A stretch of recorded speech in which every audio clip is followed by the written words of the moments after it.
You have now arrived at your destination.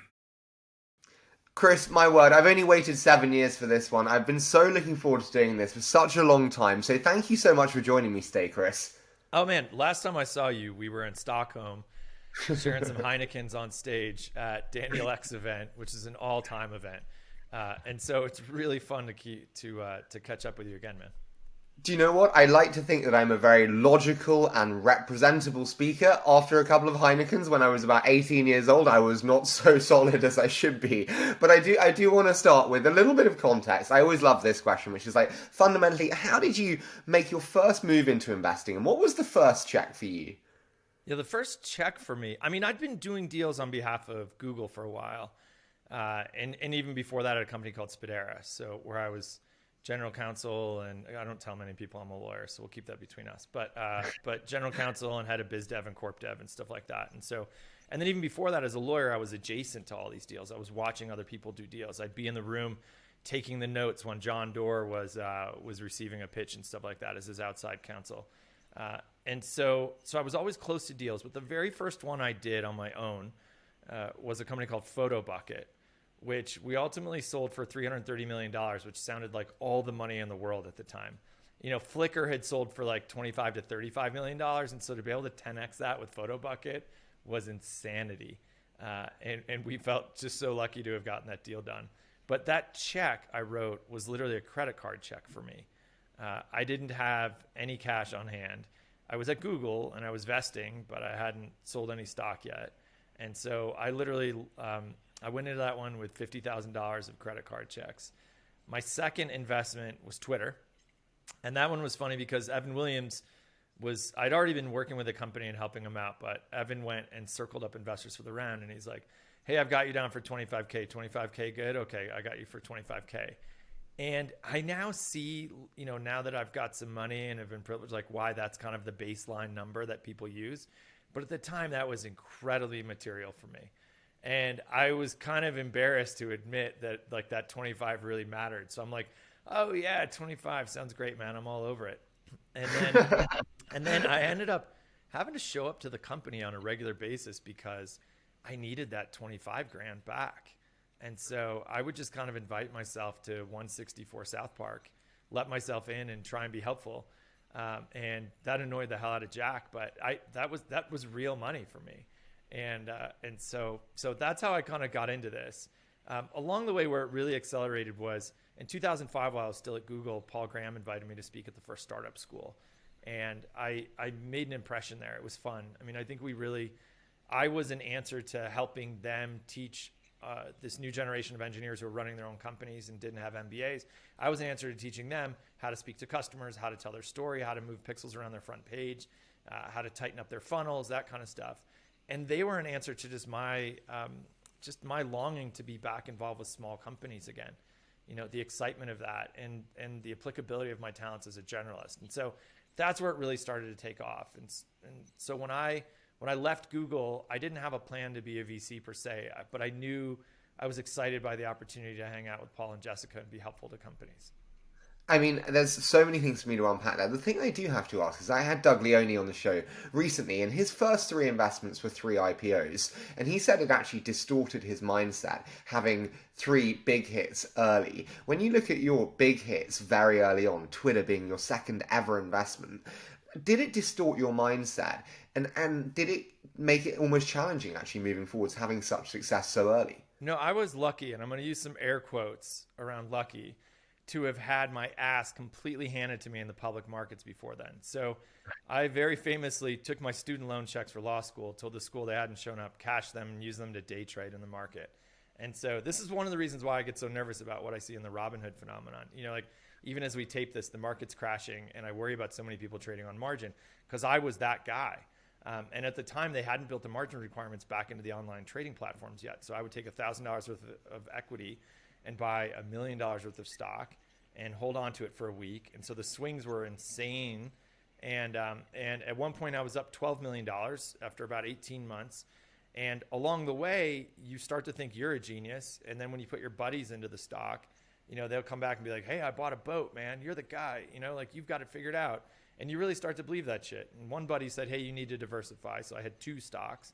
that I traded. And ultimately, those came crashing down one week in 2000, left me totally on my ass, $4 million in the hole with nothing to show for it.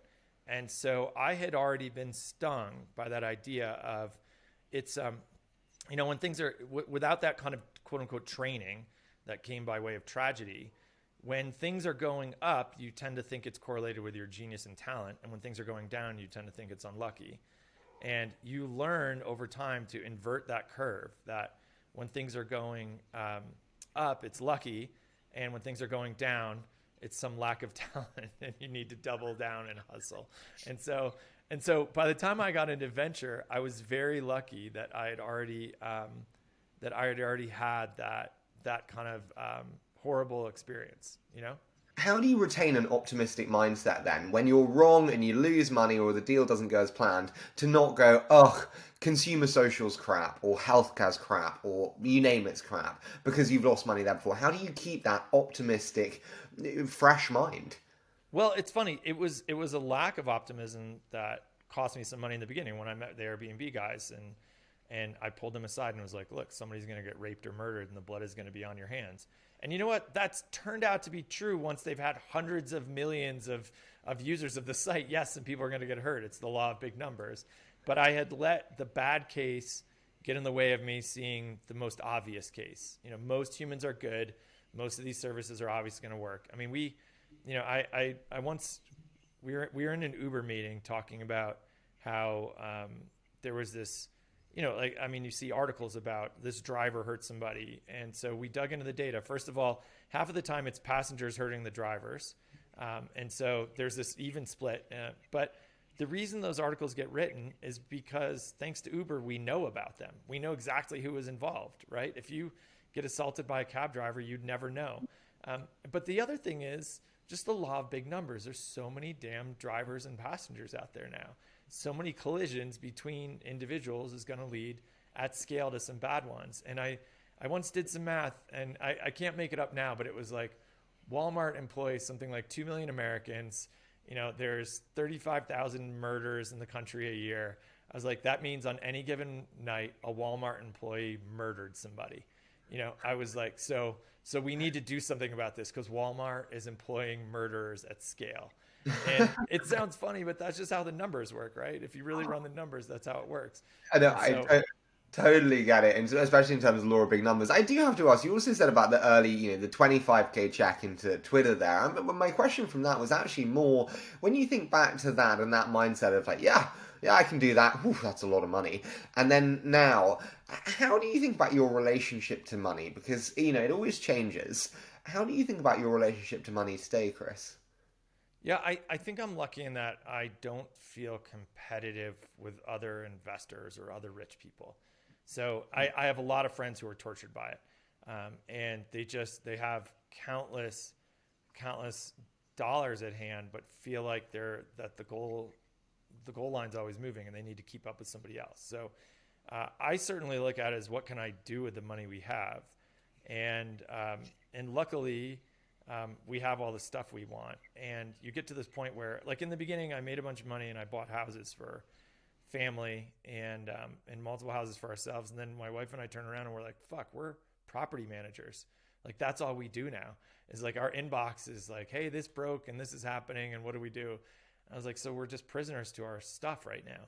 And so again, it was lucky that I kind of got into that early and realized like, oh my God, like, and then you start to realize, we're fortunate enough to go on vacations, but we don't need to own that chateau.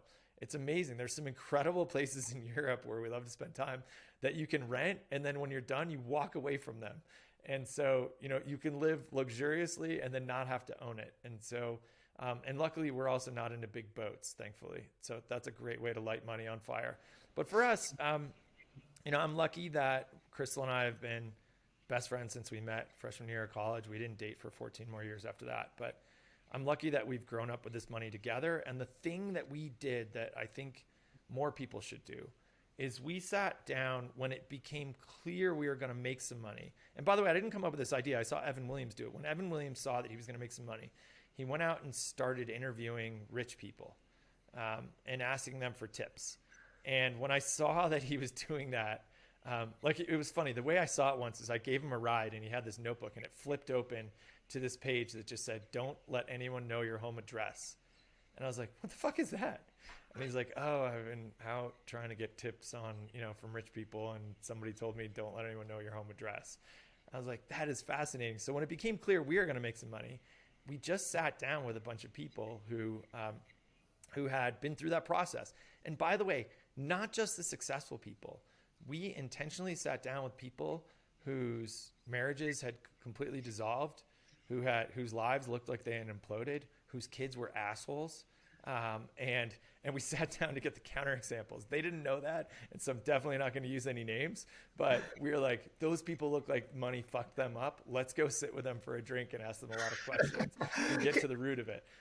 What did you learn from that? I'm sure it was some fascinating takeaways that actually impacted how you think about your lifestyle today, your relationship with Crystal. What did you learn from that interrogative process? Yeah, one of the things I think we learned was that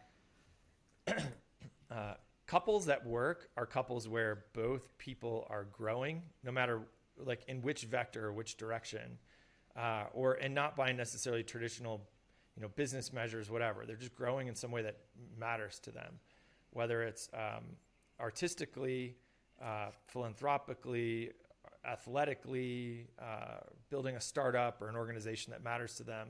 And that's obviously hard in the first couple years of raising kids. And I think that's one of the reasons why that ends up being a choke point for a lot of marriages is one spouse is off kicking ass in their career and the other one is just taking care of kids. But I think we realized that the couples that worked were where both sides of the couple were getting better in some way at something and had some kind of pursuit that was self-defining, that they could chase.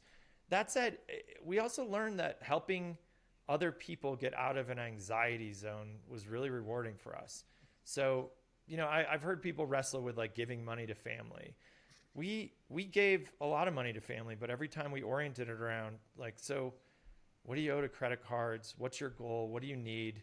How stressed are you about your house payment kind of thing? And helped get people to a place where they just didn't freak out anymore. Because I think we were very close to the time when I was just freaked out. I couldn't think about the future. I was so deep in personal debt that anxiety was not only hurting my health, but it was dictating my choices. I couldn't choose to do awesome things or plan ahead.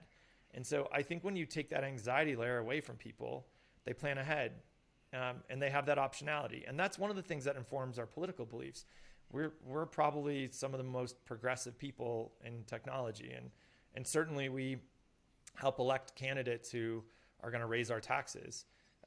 But a lot of it is just believing that if we can really build this safety net into our culture here, then people will be able to make plans. They'll have optionality. They'll be able to think ahead. But we have an increasing number of Americans who are just on this precipice. They're living check to check, and they're on the edge of their lives imploding. That sucks. Speaking of building that safety net, we chatted before the show about things that you were most passionate about. And one of them, again, on the safety net, was raising kids to be happy, balanced, helpful people. I guess when you look back at that and also the interrogative process, what have also been some of your big lessons on what great parenthood means to you and the type of dad you want to be? Yeah, so it's funny. One of the things I've seen is how it's a strange correlation. It's obviously anecdotal, but the less formal education some of my friends have, the more obsessed they seem to be about getting their kids into the right schools and the right enrichment programs. And so, I was lucky to go to a cool university. That's where I met my wife, and study the humanities and have this incredible, education in the classics and other cultures, and got to study abroad in multiple countries. And so I feel super lucky and privileged for that. But I definitely don't think it's the only way forward. I have very close and successful friends who didn't go to college at all. I have one friend who left high school and has been a wild success. And so I think there's countless paths to this really, to success, however you measure it, not just in business, but in art and philanthropy and volunteerism and stuff like that. So, but what I worry about is this race I see among too many of my friends to just push their kids on this path to Stanford. They have to go to the best school. They have to start coding early. They have to take all the enrichment classes. They have to take the IQ tests. And it just gets like this, it's this fucking insane treadmill. And I also see it take over my friends' lives, by the way, where they're like, no, we can't possibly leave school, a few hours early to do something fun because, God, if they missed a few hours of school, their life would be over. And so, why is that? Is that their own insecurity? I'm just intrigued. Yeah, yeah. I mean, look, you see the same thing play out in sports, particularly in America. When I was a kid, we used to just be able to play sports. Like if it was soccer season, I hadn't really touched a soccer ball till soccer season. Our team wasn't amazing, but we would play against other schools. And then when soccer season was over, it was over. And you picked up your tennis racket, or you played basketball, or you just, you ran cross country. You were just on one of the other teams. And, now it's specialization. My daughter, when she turned 8 in her little soccer league, they were going to have a draft. I'm like, you're drafting players to teams. Like, it's getting that competitive now. It's crazy. And our daughters are on the ski team here. We live in Wyoming in Jackson, and our daughters are on the ski team. And, the head of the ski program told me, because our daughter is just turning 10, and he said, well, now, at this stage, it's no longer fun. And I was like, wait, thank you for telling me that ahead of time, because we're going to pull out of the ski team. But just being that candid, like, no, this is the stage where it's no longer fun. I'm like, why the fuck would my daughter play a sport at 10 that's just not fun? Like, that's the whole idea behind playing sports. She's never going to be on the U.S. ski team. That's not our path. God bless everybody who's going for that, but that's not our path. And so I worry about this over specialization I see for kids. And so for us, I think our kids growing up with some privilege are at higher risk for being assholes than average kids. When Crystal and I look back at our life, we reflect on the jobs we had, just really tough, shitty jobs early on. And we look at those middle-class upbringings where we couldn't buy all the stuff we wanted, and as lucky as we were, I think we were both, we both came from homes where both our parents were together and are still together. We never, we were lucky, right? Born, somewhere near second base. And so our kids are at higher risk because they've just always had the shit they wanted. And we have the luxury of being around, and we always, we often have somebody around to help out. And so we've overclocked raising them with a sense of gratitude and service. And, our kids are now, at the end of this month, they'll be like 10, 8, and 6. So they work in the stables near our house for a horse ranch. It's illegal by Wyoming law, but they go over there and muck stables and, and shovel shit and lead the horses around and deal with that. And I'm like, that is so wildly important to Crystal and me. And they work directly on our philanthropy. They work with us on particularly the ones they can wrap their heads around, like Charity Water and Donors Choose, where there's that real clear connection between what we donate and the impact it has for other kids. Because kids understand fairness. They may not understand the economy and how dollars work particularly, but they get fairness and they get inequity, and how it's just unfair that other kids grow up without access to clean water or food security or housing or basic school supplies or jackets in the winter. And so for us, our goal is, if my kids don't end up at a fancy college, that's absolutely fine with us. I think the world is suffering a shortage of awesome, well-rounded people who care about others. Because look, I mean, one of the things that I see happening in tech right now is we're all getting really good at fitness, right? Like, we're all really good at we know how to work out, how to eat, which supplements to take. We're getting really good at accelerating our own personal knowledge. There's never been more available to read, to listen to. There's all the, from talks that are available online to, because back when I got in the business, the only way you could learn from a venture capitalist is if you were lucky enough to be in the room with them. Now they all blog and tweet and write and speak. And there's some really great tomes and great advice. Like, we're compounding the knowledge that's built. You're a big part of that, right? People come on here, they share their lessons, and young folks who've never been exposed to the business, or folks who are in the business, but they can just compound and accelerate their learning. And so we're all getting better at this shit. We're getting better at, I talked to a guy yesterday who, it was a candidate I was trying to land for a company. He was just stunningly smart about the business. I'm like, how old are you? And he was in his 20s. And I'm like, how the fuck did you learn all this already? And he's like, I just stay up all night and read and look and watch and listen. And so, but at the same time, we're doing all this stuff and we're becoming like achievers. Do you not feel like we're losing our humanity a little bit? Yes, Like, that's the point. Is we've stopped giving a shit about other people along the way. So I believe in a meritocracy, but I believe that often, despite the circumstances people are born into, whether they're born into extreme poverty and or came from a first generation immigrant family. I mean, those are inspiring stories. But I also believe that there are people who are born on third base who also have worked hard and created some of their own luck. But at the same time, like, I believe that, like I said, I may be lucky, but it's not an accident. But at the same time, friends I grew up with who just didn't work as hard, maybe, who like played cards on Wednesday night, when I was going to university for math, they have absolutely the same fundamental human right to be happy and healthy and to have a family and to enjoy themselves right now. And that's the fucking part that I think our culture keeps forgetting, is that I love when people go on their accelerated journey. And I do believe that those people who are that fortunate should enjoy some of the spoils of life. Like whatever they, if going on a fancy vacation or drinking incredible wine or driving a super fast car is their thing, I'm actually not like a complete socialist, that people shouldn't enjoy those luxuries. I certainly fucking do. But on the other hand, we have to pay attention to the consequences of the economies we're building and the consequences of our policy and who we're leaving behind. And it's just super fucked up. So yes, what happens is we have this monoculture of these kids who've, in computer science programs now, they've never had a job. Like the toughest job they've ever had was being a teaching assistant for a class. And so they've never mowed lawns, waited tables, worked in any service industry whatsoever. And so as a result, they're completely out of touch with the human condition. A lot of them, particularly the kids from America, have never studied or traveled or worked abroad. They've never been exposed to people who aren't like them. They've never been exposed to poor people, let alone people of color or who don't look like them. And so we build these products of monoculture, and they're not informed by our worldly experience at all. And so it drives me nuts. We in our organization will only hire people who have had shitty jobs, who've had service jobs, who've worked extremely hard for some point in their life, and who appreciate that the worst day of being a VC doesn't begin to compare to the worst day of working in a kitchen of a restaurant or the worst day of being on a construction site, and so it's not even fucking close. And so I do worry we've built this culture now that's like, hey, here's the keys to unlock to get your kid to fucking Stanford and be another amazing engineer, et cetera. But they're shitty kids. And I see it all the fucking time. I see my peers' kids talk back to people, are entitled as fuck, don't know the word please and thank you. Can't, like some other kid gets hurt, they don't know how to stop what they're doing and go check on the kid who just got hurt on the playground. They're just assholes.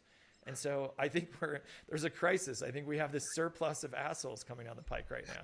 Can we just give these kids back? I think this is the question. Like, Bezos, will you take a refund on these ones? I quite literally was walking out of an event yesterday, and there was a mom and dad and two boys walking in front of us. And the boys were just being shitty to the parents. And the parents like, okay, don't do that. Oh, you're running across the road, etc. And I said, the mom was kind of walking next to me. I was like, some days I just feel really blessed to have three badass girls who actually listen to directions. And she turns to me and she goes, take me with you. It's just we have this crisis. And I mean, a lot of it, one of my favorite books, by the way, is How to Raise an Adult by Julie Lythcott-Himes, who was both the director of admissions at Stanford and the director of freshmen, or the dean of freshmen, as well as a parent of a young kid. And so she talked about seeing the consequences of helicopter parenting and how it's ruining a generation of American kids. And in parallel, finding her, not preaching from a pedestal because she found herself guilty of the same kind of parenting of her young kid. And it's an incredible book for anyone raising kids right now. But we're doing them an incredible disservice by bailing them out of every situation, giving them a participation medal. Our kids do karate, and their karate instructor is like a Zen master. Because on the very first day, he was teaching them how to count in Japanese, and he would say like, "What comes next?" And they'd say "each," and one kid would say it faster, and he would say, "You win," and then he would go down the line and just say, "You lose, you lose, you lose, you lose, you lose." And I could see our kids squirming because nobody tells kids you lose. And other kids would be like, fuck this, and run out of the room. And like, our kids were like, should we go back? And I'm like, absolutely, we're going back to that class. That is the greatest fucking thing I've ever seen. Like, just a guy who's willing to say to everyone, you lose, you lose. And I've seen it translate. Now when my kids lose a board game, they're like, let's play again. But nobody's like, nobody cries. Like, they lose and they're like, okay, let's run it back. Like, I think I can beat you this time. And But it's awesome. You know what this makes me think of though, Chris? And I'm getting on my pedestal now. VCs are fucking terrified of saying anything critical to founders because they don't want the founder to say something bad. They're worried about their reputation. The power has swung so much that no one is willing to say anything bad at all. And I'm sitting in board meetings going, what the fuck? Someone needs to speak up. And no one says anything. Like, does this worry you as well? Because it seems like VCs just lost their voice. It's an exceptional point, and it's true. One thing I want to counterbalance it with is VCs actually have way less power than people think they often do. I go back to when everyone was like, why didn't you fire Travis? And I was like, 'cause there was no fucking way we could. Ultimately, we'd come up with some kind of crafty ways that we could convert our stock from preferred to common and maybe take over the board. That was risky, and we weren't totally sure. In the end, what pushed Travis out was when his team held him accountable. It was when his 13 senior managers all wrote a letter that said, dude, you've got to stay out of the company. And so, that's really the only force that Silicon Valley leaders are accountable to. I mean, Zuckerberg has zero fucks left to give. In fact, I think he might even derive pleasure from public criticism of him. It might reinforce his worldview that the rest of us don't fucking get it. And so, but when his employees start pushing back on him, that is the number one hardest resource in all of tech is if you can't recruit and retain good talent, you're powerless. And so, it'll be interesting now that Mike left. Let's see what that meant actually. Was he just, did he want to go hang out on a beach, or was there something greater to that? It'll be interesting, and we'll see if there's more departures there. But when your employees won't stick around, that's the only thing that keeps you honest. That, Larry, Sergey, and Eric had a pretty strong compass. But there were times back in Google, and so I'm talking like literally 05, 06, where we had to decide what to do about China. And employees would stand up at the all hands meetings on every Friday and ask really pointed, critical questions and say, look, if we're going to do this shit, if we're going to censor search results, et cetera, I don't want to fucking work here anymore. And that is, anyone from the policy group could have stood up and been like, well, I think this is how we should handle it from a geopolitical perspective. And Larry and Sarah would have been like, fuck that. But in the end, it's the talent. If they're like, we don't want to work here, we're not going to be proud to work here, that's what polices that. Right. And so yes, like VCs, I do think are afraid of being critical, and I do think are afraid of pushing back. And there are obviously standouts. I've watched Bill Gurley knuckle up in board meetings and call bullshit because that's the place it needs to get done. And if you don't build that rigor and discipline early on, you're not setting yourself up to be a world-class company. And I really look up to Bill Gurley. I consider him a friend and a mentor. But honestly, I do think there's some skittishness. And part of it's because I think a lot of VCs are shitty managers. It's funny. Clay, our business partner, and who kind of leads lower carbon capital day to day on the climate side, knows that there are days where I'm going to call and it's going to be fucking harsh, that I love him to death. And I couldn't be more impressed by a single individual we've ever worked with. But there are days where like the disappointment meter goes high and he's going to fucking hear it from me. And so I think without that radical candor, people are setting themselves up for failure. Help me out here. I have the same. I've built out a team with my new funds, and the disappointment sometimes does hit, and you are pissed off. And I don't know the right way to do it. Like, how do you relay that? What is right? What is constructive? Help me out here, Chris. Learning from you. Yeah. So it's actually this. It's the same thing I do in parenting, by the way. So raising kids has informed how to manage relationships across the board. So I'll tell you first, when somebody else is upset, when somebody in my org is upset, I do the same thing I learned to do with our little kids. And so the first thing you do, and by the way, this works in any relationship, romantic relationship you have too. The first thing you do is when somebody's upset, you repeat back to them what you just heard them say. And so if it's a little kid, you're like, Dave is upset that he can't drag his toy car outside onto the lawn. And so you've heard them whining about it. They're crying about it. And then you follow it by a sigh. And then you wait.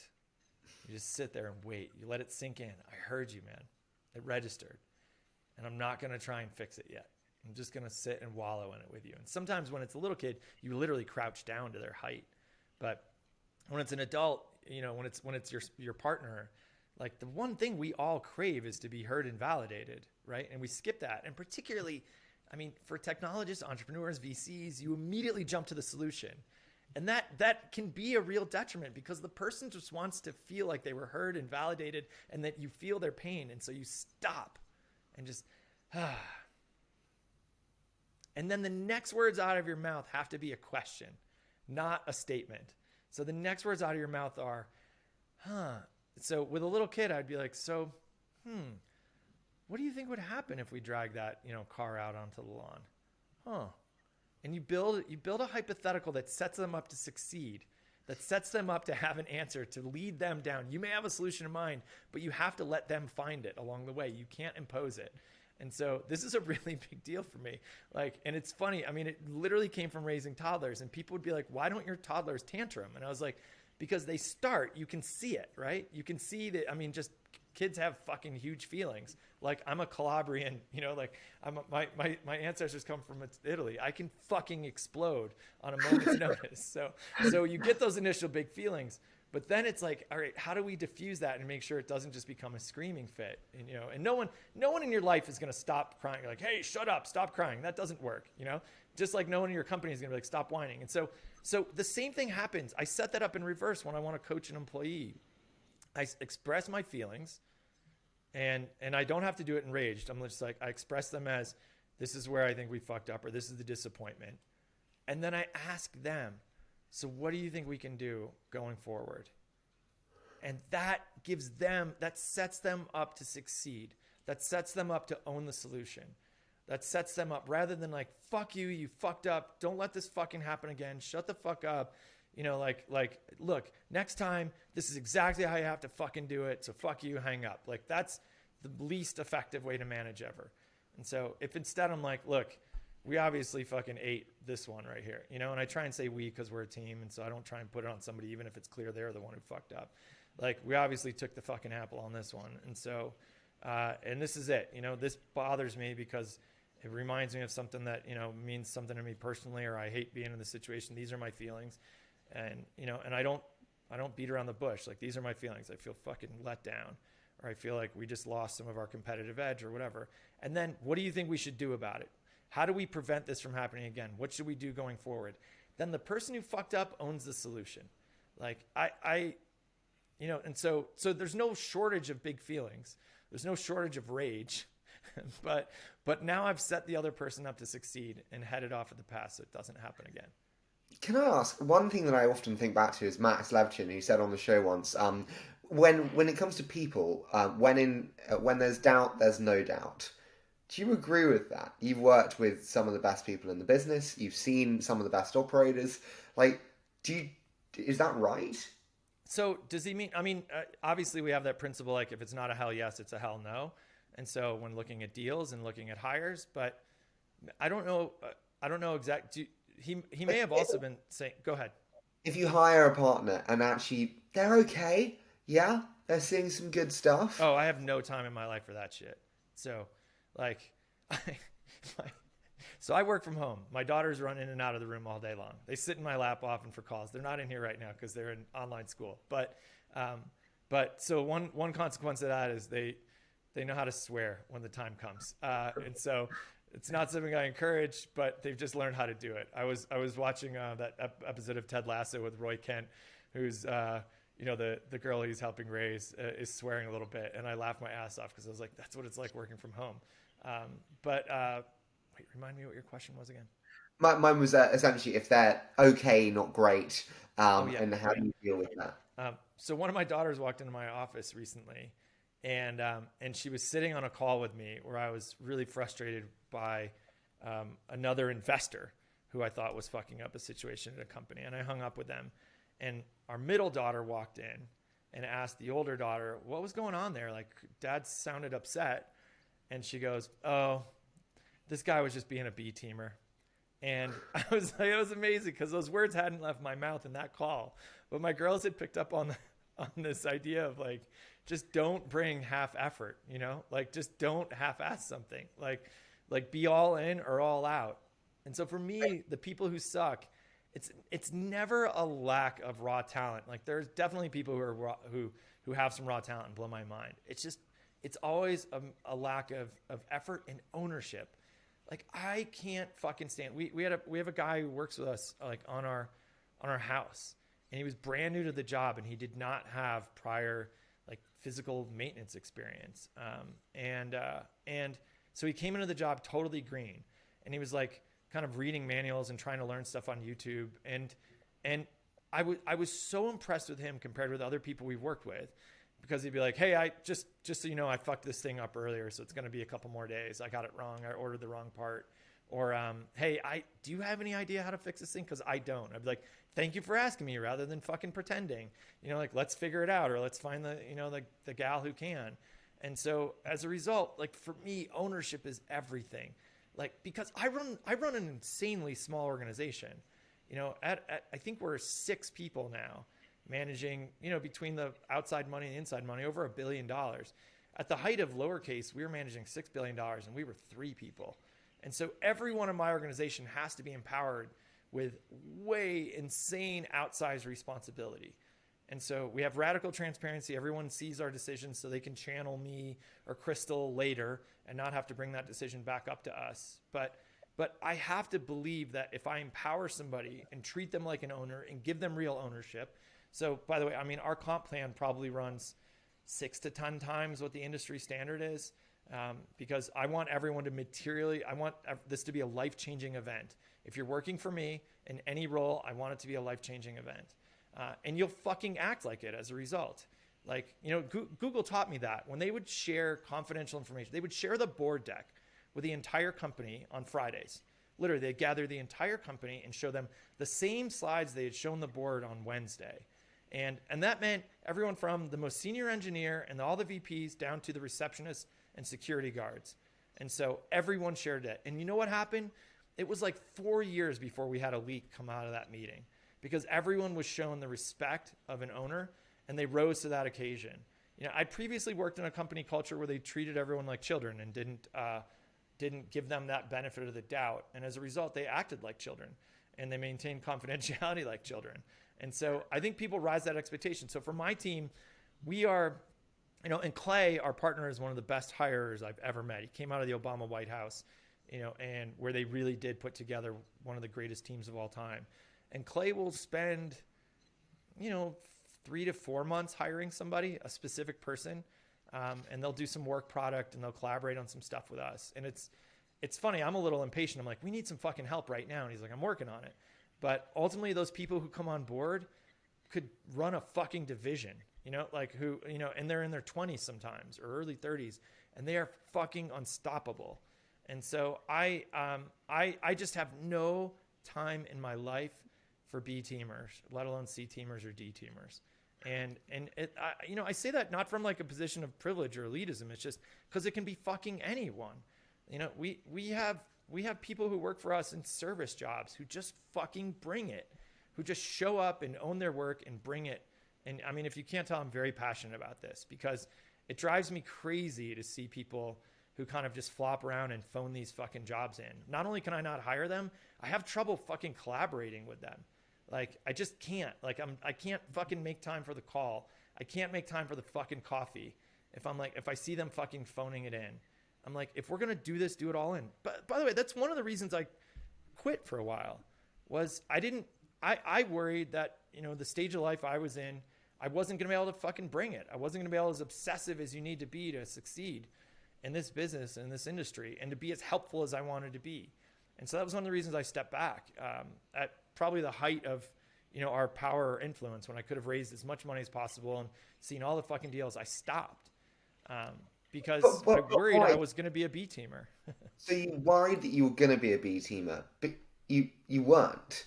Actually, that was a wrong assumption, correct? Or did it prove to be true and actually you needed a couple of years out of fund cycles? When you reflect, was that right? Look, the people who succeed, in this business, and this is not an endorsement, this is an observation, are not normal. Like they don't have incredible balance. And so they may like make good time for family and good time for health and working out and maybe put vacations on their calendar, but their brains are obsessive. And so there is not like intellectual balance in their heads. They're obsessive readers, listeners, askers of questions, absorbers of knowledge, triers of new things. And so they're obsessive. And, you know, I know kind of most of my friends have to do something to fall asleep because their brains are racing. And so they can't not think about things. My family laughs at me because those ideas come to me in moments and I have to carry the notebook to write them down. And, you know, Crystal will be like, are you really fucking thinking about lithium mining right now? And I'm like, I can't help it. Like, I'm synthesizing this shit I read and I can't keep my fucking mind off it right now, you know? Or like, you know, I'll say to one of my kids, like, hey, I have to stop to write something down. And they'll be like, what are you writing down? I'm like, this nuclear fusion reflection I have a question for one of my teams. You know, I read something, and I just want to ask one of the teams because I'm trying to understand this principle about plasma. And so I think people in this business are obsessive. Now, what happened for me was that I just wasn't that obsessive about this shit anymore. You know, like we had a partner who was like really into e-gaming, and I'm like, I kind of get it, but I don't give a shit really. Like I can't get excited about it. Like I'm not salting anyone else who gets excited about it. In fact, an amazing kid named Jackson who worked for us went to work in an e-gaming company. He's thriving and it matters to him. It just didn't matter to me. And so as a result, I couldn't like do the reading, install all the shit, play all the things, go to the fucking in-person League of Legends, you know, events and stuff like that and meet the players and go to the homes where they trained and stuff like that and did their finger exercises and shit. Like I just couldn't get into it. You know, and so I felt like if I couldn't bring that kind of A game, I was going to be bad at my job. And you know, and Shark Tank's fun. Shark Tank's real. Like, just so you know, that none of that is scripted. It's the most authentic show on television. They don't tell us what to say and we invest our own money. We don't know anything about those companies before they walk in the door. And so if you see a shark fight break out, that's real. You know, it's like the only quote unquote, like unscripted show that's truly unscripted. But the reality was like a kitchen gadget would walk in and I'm like, okay, you're convincing me on the market. And I think I understand how I could make this better. You know, we have a lot of exposure to the restaurant business, particularly in Copenhagen, at kind of the vanguard of food and spirits. And yet, is this really what I want to fucking do with my life right now? Like, do I want to get up and, you know, and tell my kids like, hey, I can't play because I have to do a Zoom with that fucking gadget company. You know, it just didn't feel like the trade-off was there anymore. And so I think if your heart's not really in it, if you really aren't driven by it, then it's hard to be amazing at it. Now, that's for me. Like, there are other guys who get fired up about SaaS. Like, God bless them. Like, and building, you know, multiple 1,000-person organizations. That's not me. I remember at Google, Sundar and I were part of this group of 10 people who were tapped as like the mavericky future leaders. And Eric had us on a thing we don't talk about. This secret committee we worked on. And I remember looking across the room, and I mean, this is like 10 years ago, and I was like, that guy is going to run the company someday. And I'm on record as saying it as recently as like 7 years ago, I think, where I was just like that guy runs a tight fucking meeting. Like that guy knows how to manage a large group of people. I fucking don't. I know how to throw a grenade in the room, like launch some fucking crazy idea and think in a contrarian way that's the opposite of how everybody else is thinking. But I can't run a fucking meeting. And I can't manage a huge organization. One of the reasons I distribute management power is because I suck as a manager otherwise. And so anyway, I just think like some VCs do have a passion for that shit. They do have, you know, like my friend David Yulovich he built OpenDNS, incredibly successful, went to Cisco and ran an org of thousands of people and was great at it. And left there to go to Andreessen, which is an org of thousands of people, I think. It seems like it's that big now. Crazy. And he's a very talented investor. He has this combination of that entrepreneurial grit, and he knows how to find those great seed deals and take that risk and do those deals. But he's also an incredible manager. He knows how to groom talent and how to build large organizations, as well as navigate the large organization he's part of. Like, I would drown at Andreessen. right? And so I would just fucking drown, like Monday partner meetings. Our partner meetings happen like at Friday at midnight, if that's when we need to have our partner meeting. Like that kind of structure would fucking choke me. And Oh so, my God. It would choke me too. I do have to ask though, when you think back to like absolutely being fired up as fucking hell to do something, you had that again with lower carbon. Talk to me about like the formation days there, the fundraise itself. How did that come together? I mean, you're Chris Sacca. Is it like, hey, I'm Sacca, PayPal me 100 billion? well, back at Google, I worked on, we didn't call it climate then. I mean, we were one of the largest energy consumers in the world. We were using more power in 3 US states than any other consumer power. And so thanks to Larry and Sergey, they were pioneers of like, look, we got to make this shit green. And we worked on efficiency because we used so much power that inefficiency would hit the bottom line of the company. And so back in 03, 04, I was pursuing clean power deals. I remember doing a solar panel deal with Andrew Beebe, who's now at Obis Ventures. He was a solar entrepreneur at the time, one of the OGs of the space, and a guy I really respect a lot. But so we were really driven as a company to find, to really push the envelope of clean energy. And so, as time went on, the climate crisis was obviously increasingly apparent. I live in the mountains, which are a much more fragile ecosystem than a lot of other places. And so you see it happening between fire and melting and flooding and drought. It's real, the migration patterns of wildlife changing, the health of the rivers and creeks changing. And so it's right there in front of me. But as I was reflecting on what was going to matter to me, so kitchen gadgets weren't, but my wife and I were starting to do more stuff in criminal justice reform, sentencing reform, prison conditions, and as well as clemency and restorative justice. That was one thing that mattered to us. Democracy and like trying to give our republic a chance of surviving that orange fuck and moving past that, and a fascist GOP was another obsession of ours. And so we helped rebuild the democratic tech stack. But along the way, climate was a big deal. And so we revisited it saying, can we use the thinking we have from the entrepreneurial journey to really accelerate this space? And what's changed, what hasn't? Bless Dor and Vinod and these guys who went into climate early, their vision was there and their passion was there. And I deeply respect that they risked so much of their personal capital. But the unit economics weren't there yet. It was just too fucking expensive to start those companies, and they depended upon government subsidy to operate. So at the same time that they were investing in companies, they were hiring Al Gore and Colin Powell to go to DC and try and lobby. And that was a hard road. But as we paid more attention, and we started actively investing in the space in like 17, but not just actively investing, going and visiting all the labs, reading the books, and then calling up the authors. And that's one privilege you have when you're us, is that people will return your call. And so we met with the research institutes and the people working on the philanthropy side and the activists and the regulators, and just really tried to put together a picture. And what we started to see was that the unit economics in this business had changed. It was more like what we saw with Y Combinator in '05, is that it used to cost millions of dollars to write your first line of code.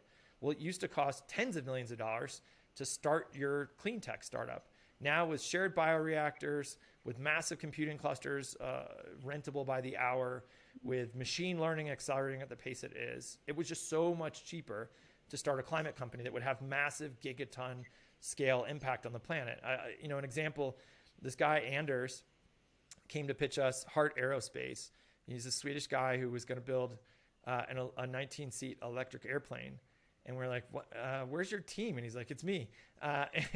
And so we gut checked it with friends at Airbus and Boeing, and they're like, literally physically impossible, man. Not going to happen. And so we didn't invest as much as we should in retrospect, but we invested and we stayed close to this guy. And he rented a big airplane hangar. But for the first, year of the company, it was like him and like 3 or 4 teammates just sitting at their computers with the rest of the hangar empty, because that plane was built in the computer. Machine learning so wildly accelerated how that plane was built that it existed in the computer before they started assembling parts. Fast forward a couple years, and not on the billions of dollars of investment it normally takes to develop an aircraft, but on the single-digit millions of dollars in this case. And I think we just did a round in the tens of millions. But and up until that round, his entire company could fit in his 19-seat airplane. But he has billions of dollars of actual cash on the barrel orders, not LOIs, but orders from the major airlines in hand for this plane that makes their routes profitable. Like this plane, he has the plane in the fucking hangar. The engines operate. He has the fuselage. Like it's a real fucking thing. And that just wouldn't have been possible before without billions of dollars of investment. And so we see this happen with like a company, Solugen, who's making industrial chemicals using enzymes instead of petroleum. These guys, like their first vat cost a lot of money, but they now are, I don't know if I'm allowed to say, but their run rate is ridiculous. Like I'll fucking say it, like 9-figure run rate. Like their margins are like 50 to 60%. It's an unbelievable fucking business because carbon's expensive. I mean, look, powering the economy the way we do today, we literally dig up old dinosaur bones and cart them places and burn them. That's an insanely inefficient and expensive process. And so even if you don't give a fuck about the climate, forget all the externalities and what it's doing to the planet, it's just fucking costly. And so if you want to make more money, it's just cheaper to power whatever you're doing using the sun. And I don't just mean direct energy. I mean transportation. I mean building materials. I mean agriculture and food. Like all of this stuff is just cheaper when you do it using the sun. And so that's why these businesses, and by the way, when you're a VC, you look at that TAM, that total addressable market page, and you just flip past it. Well, these are the biggest total addressable markets in the history of the fucking world, because it turns out like the total addressable market is everyone who eats and everyone who wants to move their bodies somewhere around the planet and everyone who wants to live in a structure of some kind and everyone who wants to flick on a light switch. That's our total addressable market. And so I got really fucking excited to see, A, this is a passion area for us. B, what we do for a living makes these companies better. And as we started to get the word out there, so we were very actively investing from like 17 to this year. And I told the team we weren't going to raise money if and until we had the best deal flow in the industry. And it was this year that became apparent, that as we took our deals to collaborative investors, because this is a space where you have to be collaborative, they started asking us, where the fuck did you find this one? And as we racked up more and more instances of that, I'm like, we're fucking going out. We have the best deal flow. We're going to fucking do this. Can I be blunt? Yeah. Why raise external money? You have enough money to fund it all yourself. Like, why take external money? I mean, look, I'm very lucky. I have lots of money, but I don't have enough to do this all myself. I mean, to do this right is going to take billions and billions of dollars. These businesses the unit economics are there, but they scale faster than any businesses ever too. Look, when you and I invest in an app or a website, like we can have the very best business plan and the best intentions, and we can spend a year, sometimes 2 years building that thing, moving the buttons around, getting excited about it. And then on launch day, nobody gives a fuck. And it's this very binary thing. And I mean, I get it. Like just some of this shit just doesn't work sometimes. What we're seeing in climate is our stuff works. And so it's a rush to scale it, to land those customers. Like by the time we meet with somebody, usually their science is already palpable. It's tangible. We can touch it. And so as a result, it's like, how do we go to market? And so what's interesting is these companies are more capital intensive, but they also are able to tap project finance earlier. They're able to get loans and debt earlier in their life cycle than, I think Uber was like a $50 billion company before they were able to borrow money instead of dilutive financing. And so, but you need some deeper pockets to play in this stuff. And so, we've got basically $1 billion at work in the field right now, but that will be growing. I mean, we will absolutely be, I think for U.S. security reasons, I can't tip what our future plans will be, but I'm sure at some point we will be bigger. Are you going to make more money from climate than you are from tech? Absolutely. I'll get way richer from this. I mean, I have multiple companies in the portfolio right now that have the very they have a trajectory to being multi-trillion-dollar market cap, and it's just that's not yes, look, we are in the business of curved lines rather than straight lines. And a lot of the naysayers in the business are still extrapolating off of the straight lines. Like, look, here's where we are today. There's no fucking way that'll ever be big. And I'm like, yeah, but we are in the business of these lines that bend upward at radical rates that some of the OGs in the space just can't wrap their heads around. Like fusion. So we have a handful of companies in the fusion space. Forever, people have said nuclear fusion is 30 years off and it always will be. And so, I got in a Twitter fight the other day with a guy who's like, it'll always be 30 years off. And I was just like, I deeply respect all the work you've done in the space, but you sound like someone who hasn't visited the lab in a while. because that's not where it is. And I can't preempt any announcements coming from any of our companies, but I can assure you I overstep my bounds in terms of what we know, but I can assure you it is much, much more near term than 30 years, like imminent. Maybe now, who knows? So, but it's been fucking fascinating to see these accelerating curves, and that's happening across cell ag, and it's happening across building materials. And by the way, the people we're selling to, I mean, our thesis is guilt and shame aren't going to change behavior at scale. The only thing that's really going to get us there is offering people something that's better, cheaper, faster, cooler, sexier, easier to use, easier to maintain.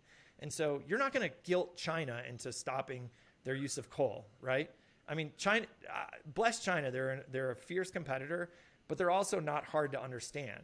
And so, like, if we give China a better option, they'll fucking buy it. And so, you know, when I go back to Solugen, the guys who buy their chemicals, a lot of them likely don't vote the same way the founders of that company do. But they just ask two questions. Is it hydrogen peroxide? Is it cheaper? And then they're like, okay, fuck it, I'll buy it, right? And so that's who I want to sell to. I want to sell to people who we don't even, you know, they might even think that January 6th was a tourist visit to the U.S. Capitol. So I want to sell to those people because they're acting out of sheer self-interest. Because we've got like maybe 100 to 200 million people on the planet right now who think about climate when they make a purchase decision. I need to get 7 billion more of those people on board. And I'm not going to get all these people around the planet who are living moment by moment, day to day, trying to stretch their check to do that, to pay a premium out of just consciousness. I just have to offer them the better product that as a result, that as like an incident to their purchase decision, has a climate friendly impact. You did say there about the accelerated growth. I have to touch on this before we do a quick fire, which is bluntly, you know, we're seeing deployment pace like we've never seen before in venture. And I'm often questioning myself, Chris, where, you know, Bill Gurley was the one that told me, you don't want to be the guy that stops dancing before Mr. Brightside comes on at the party. And I love that. But like, I'm looking at the industry, I'm like, shit, I should have discipline. And then no one else has discipline. Like, how should I think about this? And how do you think about this? Yeah, it's not discipline. It's okay. I think there's this fake discipline to these requirements that the industry somehow thinks have been imposed by LPs, and they may have been. But any LPs who think like this are fucking backwards. And so, and I see this in decks. You know, Crystal and I are LPs in dozens and dozens of funds because that was one of the ways we paid it forward. You know, and to help kind of promote diversity in the industry, we backed literally dozens of first-time general partners who are women, people of color, and other underrepresented groups. And so, but we'd see these decks and they'd be like, okay, this is exactly how much I'm going to own of each round. This is my deployment velocity. These are the board seats I'm going to take, et cetera. And every time I was like, stop, like take that slide out.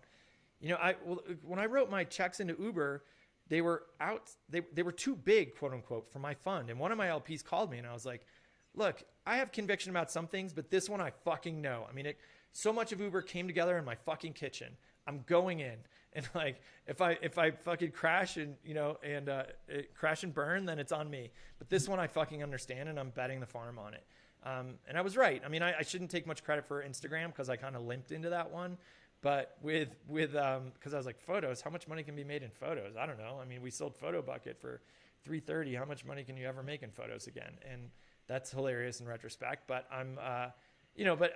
so what I would say is have a different type of discipline. I'll tell you my secret sauce. It's make sure that the best companies in the world can and want to find me.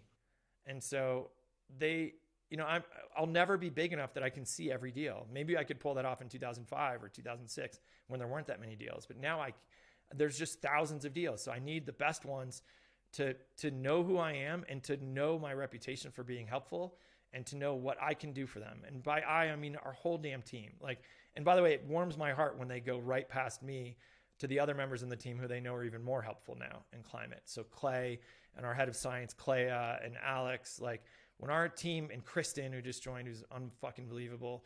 And so when they know to go past me, that warms my heart. But they just need to know, okay, look, the very best companies in the world need to know to find lower carbon. From those, I need to know that we have the talent to choose the very best of those. Like, we're very selective, obviously. We see way more deals than we'll ever do. then we need to be able to go in and get ourselves meaningful ownership and participation in those deals. Like it sounds blunt, but I say in every deal, we have to give ourselves a chance in that one deal to get rich. And this is because I did YC deals back in the day where I'd put 25 grand in and I'd sell the company for, $15 million. My 25 grand became 75 grand. I made all the founders rich, but in the end, I'm like, by the time I give that, the profits interest of that 75 grand back to my investors, I've made like 15. And so, and I just spent a month of my life trying to sell them to somebody and I netted 15 grand. Like I need to make sure every deal has the potential to change lives. In climate, we specifically make sure every deal has more than a gigaton carbon removal potential. But then the last thing is I deeply have to believe that we as a team can ensure that we can materially improve the likelihood of success of that company. And because I've been a public markets trader and I sucked at it, like throwing darts at a board was a disaster for me. So I have to believe that when we do a deal, not only is it, the great deals find us, we know how to choose the greatest among those. We have to own enough of them that it matters. And then we have to make that company better. And so that's what my advice to you is, like, I'm going to outsource that formula. Do that. So you've got incredible deal flow. These great people know how to find you. You've built a reputation of how you can be helpful. You have to be selective. The discipline is around not just doing every deal that comes your way, but then doing the deals where you personally can de-risk something. Maybe it's moving it from 49 to 51% likelihood, but maybe you can't add 20% likelihood to the success, but it's knowing you can de-risk it somehow and make it more likely to succeed. You'll feel fucking better and you'll make more money. Chris, we both know many VCs. Do you think VCs are actually helpful? Some definitely are. Like Bill, all right, we'll make this the Bill Gurley fan club show, but I have a very specific example that comes to mind with Bill sometimes. And by the way, there are a lot of guys like Josh Koppelman and Rob Hayes and I'm gonna piss people off by not naming a bunch, so I'm gonna stop and just focus on Bill. We were in an early Uber board meeting once, and we needed a CFO, and they said, okay, we need a CFO. And I stopped and I think, okay, like who could be a CFO? And I'm thinking of like old Google people who were like director of finance and maybe ready for a CFO level. And Gurley just opens up this dossier and it has the resumes of 6 public company CFOs who are vetted and who want the Uber job. And I was like, that's what fucking Bill Gurley does. Like that's one of his many things. He does lots, but that guy just materially increased the likelihood of success of this company on that fucking day. I can point to it. Like that guy, will go in. Uber was obviously becoming a huge marketplace. That guy will go in and do a ton of marketplace analysis, connect us to other big marketplaces to understand lessons learned and things they did wrong. And he will materially move forward the likelihood of success of the company by influencing the business strategy. And so there's no fucking doubt. I mean, I think the best VCs are great at hiring. I'm not great at sourcing candidates. I'm good at landing candidates. So if you've got somebody who's stoked and they're on the fence, I can usually convince them to join your company. But how much VCs, is actually it's not an accident. Like it's not an accident that the best venture funds keep outperforming, right? Like that doesn't happen by accident. And so, there's luck around the way. We can tell these stories and they make good cover stories. And like, hey, if this guy hadn't bumped into this guy, and, or this gal hadn't happened to read an article about somebody 10 years ago and want to talk to them about it. But it's not an accident or just some mere coincidence that it keeps happening, because some of these people are fucking good and they add value every fucking time. Do you think success is cyclical in venture? You do Uber, and so you get Instagram. You do Instagram, so you get Docker. You do Docker, so you get, and it just continues and continues. Do you think that success really is cyclical? Doug Leone was like, "Fuck no, people don't just come to me with deals." But I think Doug was bullshitting. But like Instagram came to me. Like Kevin Systrom literally said, "I want 3 angels: you, Adam D'Angelo, and Jack Dorsey." And so he pitched me. I literally was not seeking photos. It sounds fucking hilarious, but I thought it was spent. I thought it was done. And so he came and pitched me why he wanted me involved. And it was specifically because how I was helpful. And it was specifically things he'd seen that I had written too that influenced him. And specifically when he was at Google, he was kind of a junior guy who'd seen the work I had done. And he's like, so I want you in my deal. And so that does happen. Like that reputational thing matters. And by the way, to investors who are up and coming, I think you need to consistently remind other investors of how you're helpful. So, people are like, Sacca, you're self-promotion. I'm like, fuck yeah, I am. Like, that's part of the job is I have to continually remind people why I matter, because I need other investors to bring me their deals too. Like, this is an inherently collaborative business. If we're not going to see all of them, like, we see the most, but I'm not going to see all of them. I need somebody, like I needed someone at First Round Capital to be like, oh, this is a good deal where Sacca's skills would be complementary to ours. And so let's call him up and see if he wants to come into the deal. And they knew my check size wasn't going to displace them from their deal, from their. I think what's hard though now, Chris, and I think you're in a lovely ecosystem now in climate. I think bluntly, the more cash that goes in, the better. But VC now is less collaborative than ever. It's more transactional than ever. Tiger do more deals than I do fucking podcasts. It's not. It's not the same place that it used to be when do you know what I mean? It's so different. I'm like, I don't know, I almost feel like a jaded soldier. And I'm like, oh, do you get jaded by that? I mean, yeah, but remember, there's part of the market that, so I encourage you to kind of go back and read the success stories of people, like when they, like, read the Series B stories, right? It's fun to read the IPO stories, like how did that deal come together? But to your point, those were funded in a slightly different era. So read the Series B postmortem. So, hey, how did that deal come together? And what you'll see is the most selective, the best founders are still looking for quality, not building party rounds. And so they may have more leverage in the situation, but they know that they want an actual helper to help them build a company. So it was interesting. We recently, in Lilac, co-led around with T-Row. And so T-Row has this incredible expertise in minerals. And so, we're in the lithium mining business, right? Their expertise is wildly complementary to our company building expertise. And so for us, it made perfect sense to split the round with them. And the founders of the company were excited to have us come to terms with, in a way that we could split the round evenly with T-Row, because it's like, look, we can help you build out your team. We can help you build this company from here. We can help you work on strategy. I can help counsel you on your worst fucking days, right? When it seems like your life is imploding. That's part of our value add. But at the same time, like, these guys at T-Row have such an insane in-depth understanding of the lithium market, down to which ships are transporting which beads at which time. And so it's really fucking fascinating. And so I think inherently, and we in climate, like, we love doing deals with Breakthrough Energy. Like, they have an intense level of expertise. And so we'll do diligence and gut check our diligence with them and make sure that we leave enough room for them to materially participate. But this goes for all these fucking funds. And again, I don't want to list them all because I'm going to exclude somebody and hurt somebody's feelings, but we are insanely collaborative in that space. And it's the reason why, like 50 Years Fund will bring us a deal and say, hey, look, here's one we love. And as much as Seth has every incentive to deploy as much capital as possible and get as much ownership as possible, he believes that if we're in his deal, it's going to be a more valuable deal. And so that's at the heart of all this. Can I ask one final one, and then we really should do a quick fire, because I'm aware that the 20-minute VC is not 20 minutes. But it's the final thing, which is, you mentioned LPing into funds quite a few times. When you look back at the 75 or so that you've done, have there been some big takeaways for you from doing 75 LP checks and seeing 75 different managers? Yeah, I think the number one thing is, I don't want to get credit for that as a philanthropic investment. Because in the end, I told everyone from the beginning, I was like, look, diversity in this industry, you can either hire diverse people for your firm because you acknowledge there's been hundreds of years of systemic discrimination and women are making 72 cents on the dollar, and entire races have been shut out of the industry. Or you can hire diverse team members because the data are clear that diverse teams just outperform monoculture. So either do it because you're a hippie or do it because you're Scrooge McDuck, but either way, do it.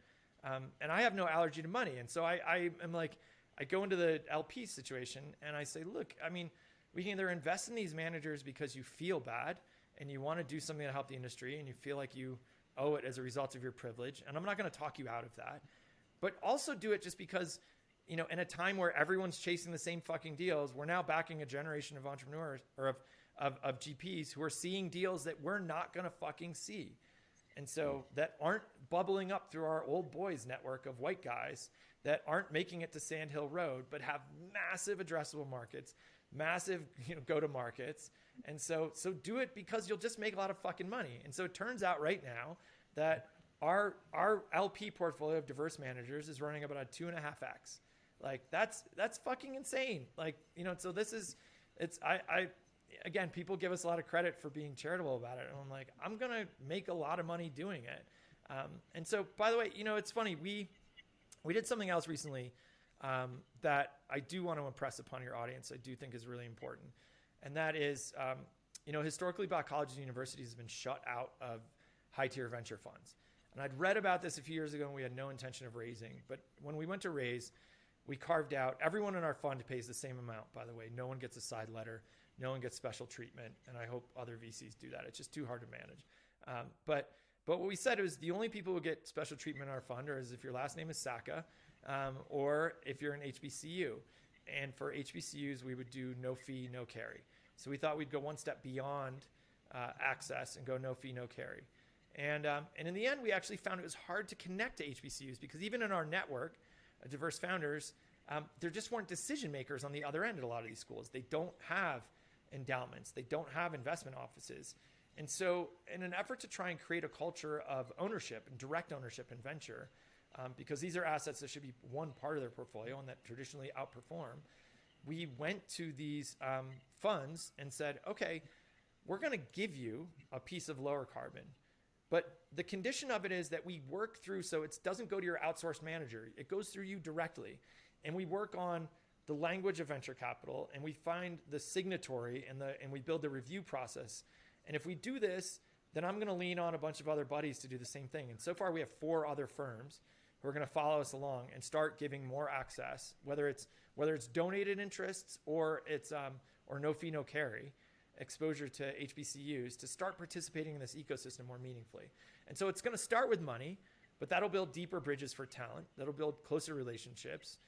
That'll, you know, like those schools will be getting the updates from our fund and other funds that show these are the hot companies. This is what we're up to, and understand those opportunities for their teams to join. And so I'm really excited about it.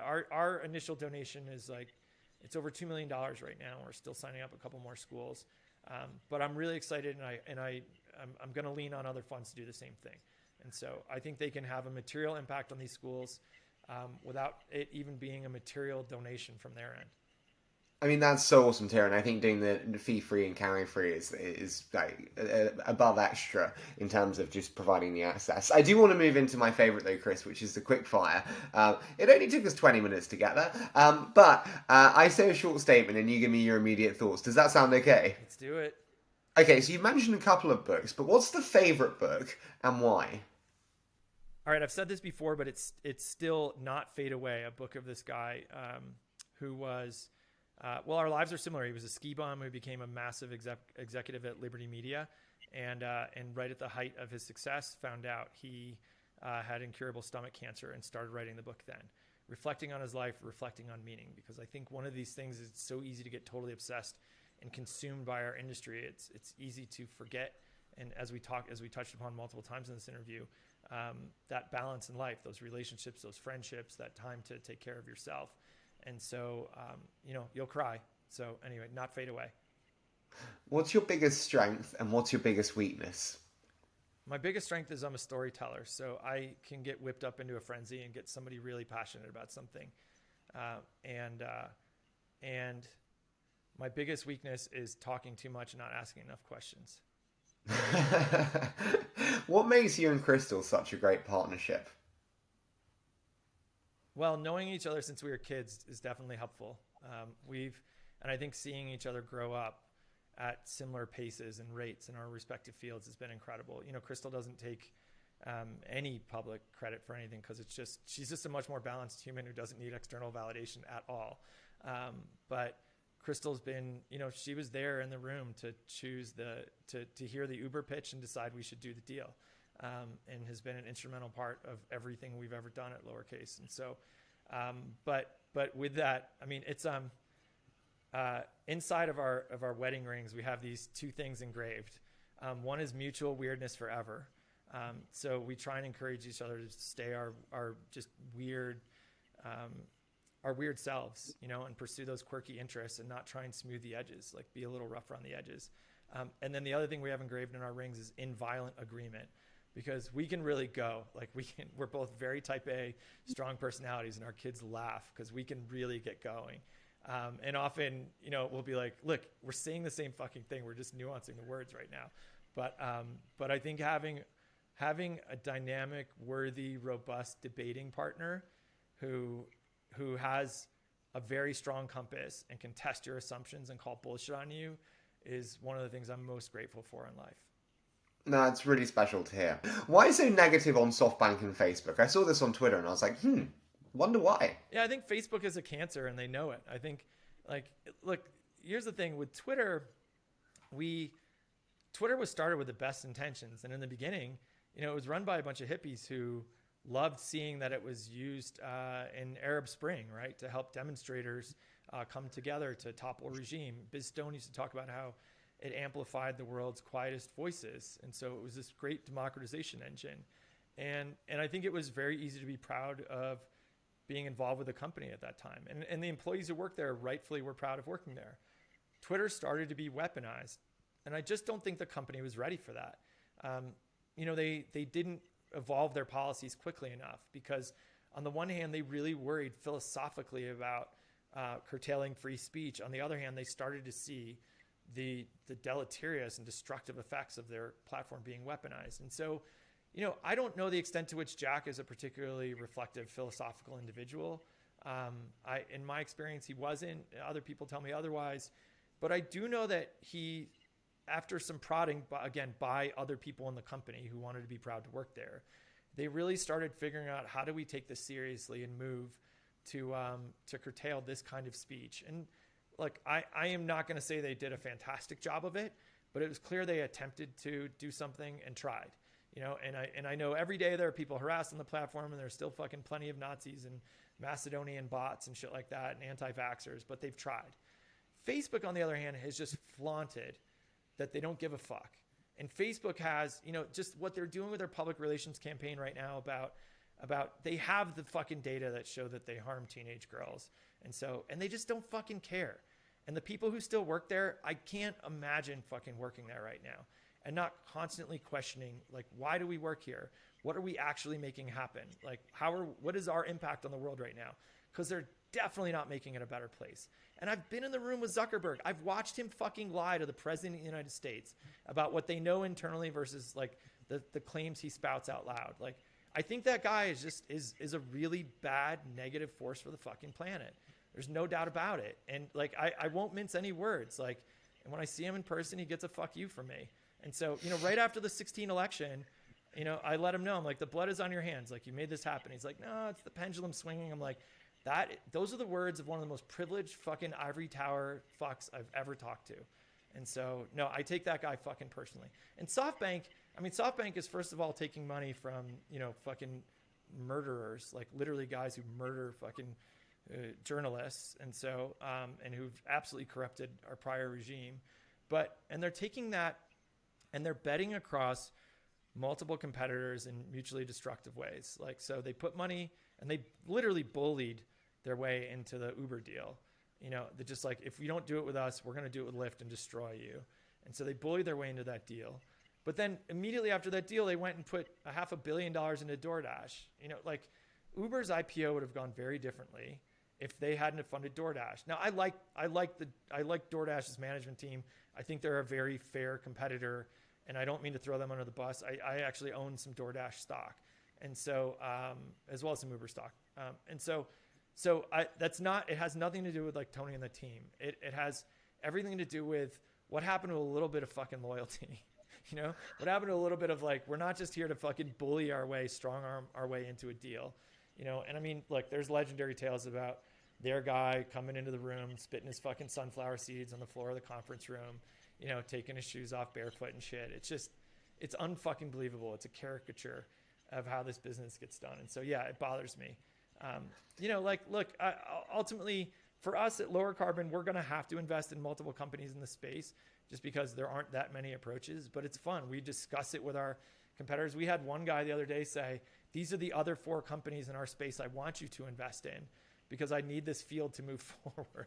I was like, oh my God, okay, that's gone a lot farther. But I think SoftBank is just value destructive and it drives me fucking crazy. I mean, probably lost a couple of friends for me there with that, with that one. But no, listen. I love a good opinion. I want to finish though, Chris, on the most important, which is like, what do the next 10 years hold for you and for lower carbon? Like, how big do you want to make this? Do you want to make this like BlackRock style? Is this, what does that look like? I mean, I never want to run a huge org, and so there'll be a breaking point at which, when the slack gets unmanageable. And so, we're single-digit number of people right now. I think I can see hiring 2 or 3 more heads. I don't really want to be bigger than that. Clay's a really good manager, and so it might be able to scale. It's working really well, but that's not my personal aspiration. My aspiration is just to be a big fucking lever. Like, I get excited when I am able to go to Goldman Sachs and say, don't go guarantee drilling finance in the Arctic. Instead, go do deals with us. And that those guys who, look, I'm close with David Solomon, the guy who runs the bank, and I know he cares, but he also has a fiduciary to manage money, and they seek profit. And so when those guys walk away from the Arctic and instead do clean energy deals alongside us, that makes me happy. I mean, I said this when we announced our fund, is like that. While I loved having a bunch of LPs, and we had like billions of dollars of interest for our fund in just a few days, and so that was overwhelming. But when we actually made room for some people who were sheer greed-based investors, not just the folks who had a climate mandate. Because I was like, I want you here, and I want you to put this in your for-profit pocket of capital, and I want to put up the returns for you, that you no longer think about this as a charitable category or something that needs to be done out of a foundation. We're going to get rich, and it's already happening. I mean, I don't have to speak hypothetically. We've been doing it for years. The multiples are already there. I think IRR is 95% right now. And so we're already getting fucking rich doing it. And I want more. It's the only time in my life I've invited more people into this space where I want more people to pivot towards having this impact. It's going to work. And the last thing I'll say too is that, look, we are going to transition to a clean energy economy, as well as clean building materials, clean transportation, clean ag. It's going to happen. And so, because just the sheer economic forces are going to drive us there. As I said, it's just easier and cheaper and better to do it that way. It's just not going to happen fast enough. And so we are going to sequester carbon. We're going to do that naturally with, we have in our portfolio, we have drought resilient trees. And so we are going to be able to achieve stuff that way. And we're also going to put direct air capture back into the ground, and we're going to do it in oceans. We're going to do it in soils. We're going to do it with rocks. So we are going to capture and sequester carbon, and we're going to need government help to do that. But it's happening, and it's easily scalable. And so those two things are great, and they will get us to where we need to go, but it can't happen fast enough. And so the one thing we absolutely have to do is research sunlight reflection. And so we have no way out of this without reflecting sunlight back into the solar system to buy us some time. When Mount Pinatubo erupted in the 80s, it probably net cooled the planet by 1 degree to 1.5 degrees Celsius because of its aerosols in the stratosphere. And so we need, short of another volcanic eruption, we need to explore ways to either achieve that with aerosols, by brightening clouds, by creating clouds out in the middle of the Pacific. But we need to do something to buy some time, because otherwise, while I do believe we are going to get to the promised land of a net zero emissions economy, and we will take carbon back out of the atmosphere, if we wait until those things naturally occur, we'll lose probably a few 100 million lives of the world's most vulnerable people, particularly black and brown people living in low-lying areas. And so I think the ultimate privilege right now, the ultimate ivory tower shit, is to sit there and say, hey, that's scary. I do think it's scary. That's why we have to research it. And if we don't do it, North Korea is going to do it on their own. Like some rogue state is going to launch a projectile that explodes a bunch of dust in the atmosphere, and we won't know which dust, which altitude, the best ways to do it, and we'll all suffer the consequences. And so it is a clarion call. Later this week, I'm speaking to the World Bank, IMF, about this topic and to at kind of a global scale, because I think it's an area that's been underfunded, and we have to get obsessive about it if humanity has any fucking chance. Chris, I couldn't be more excited for the future journey with lower carbon. If you ever need a for-profit LP, I don't do non-profit, then please do let me know. But honestly, man, this has been such a highlight for me. So thank you so much for joining me. All right, we got to get together again. Let's have Daniel invite us back to Stockholm so we can rage again. That was so fun.